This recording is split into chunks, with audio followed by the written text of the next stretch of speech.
Good morning. My name is Mark McKone-Sweet. I wanted to offer up some reflections on this Labor Day weekend in context to the scriptures from this morning. While working at the gym this week, I was trying to figure out what my theme would be. And I'm sitting there and I'm listening to the Martins in my headphones, and I'm hearing the words, "Stand up, be strong. It is time to be courageous in the name of the Lord." I'm still saying, what's my theme this week? What's my theme this week? Stand up, be strong.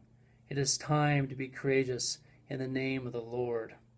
Over and over and over again, I'm hearing this in my ear, and now I understand why. Is it not Peter who's trying to stand up strong by naming Jesus the Messiah, who then Jesus tells him to get behind him? Get behind me, Satan. Peter doesn't understand that what needs to happen for Jesus, that he needs to walk into Jerusalem and literally be mocked, to be abused, and then to be murdered and put up on the cross. It is Peter who doesn't quite understand that. Peter wants, on behalf of all of us, wants the Messiah to be strong in a way that he hasn't understood it in previous years. That God can be strong enough and will prevail over all evil, all hatred, all inhumanity, and bring out the joy, the citizenship of all of us. Paul is writing to the Romans, of course, in the 12th chapter, and he says literally, you gotta love. In fact, you have to hate evil. In fact, it's not enough to dislike evil. It's not enough just to pray for peace. It's not enough to just want those things. We have to go and seek peace in this world. We have to go and hate evil so much that we give our life to it. Those are strong words. Strong words when we're so comfortable where we are. We're so comfortable in the lives that we build for ourselves. And yet, Scripture and Jesus Christ continue to call us to go where we're not comfortable. Are you willing to go? Are you willing? Am I willing? Are we willing to go and leave our comfort zones and seek Christ in others, especially where we may not feel our safeties secure? You know, Peter, when Rome was burning, he fled the city because his followers knew that he would be one of the targets of the empire for placing blame for the fires.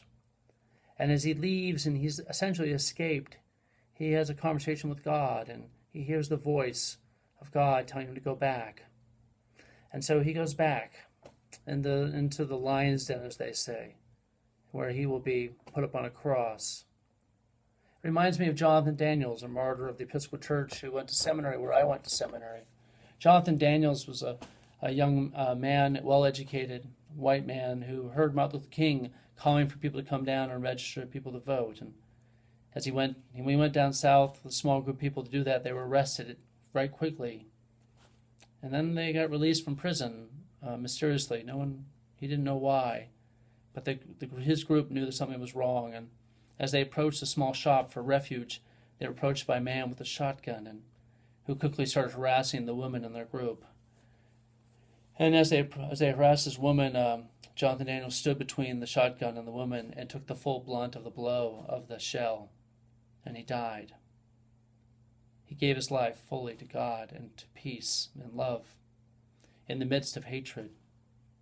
Indeed, it is Paul's letter to the Romans, and again in Matthew, that says it's not enough just to want peace and pray for our enemies, but we literally need to go and feed them.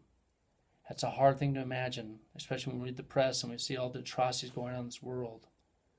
But remember the hands of Mother Teresa. Remember the work of countless healthcare workers working with Ebola in Africa and the countries affected by that.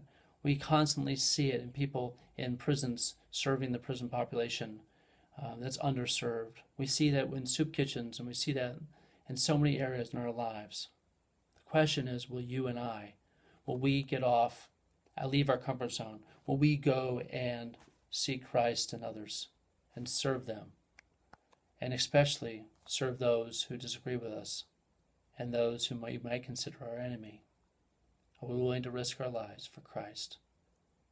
On this Labor Day, we'll remember the Haymarket massacres and those who died and went into the risk of advocating for an 8-hour workday to advocate for all laborers, that there are certain things that laborers should be given that's fair and just in the eyes of the church, the eyes of Jesus Christ, and the words of our Scripture, but also in our humanity.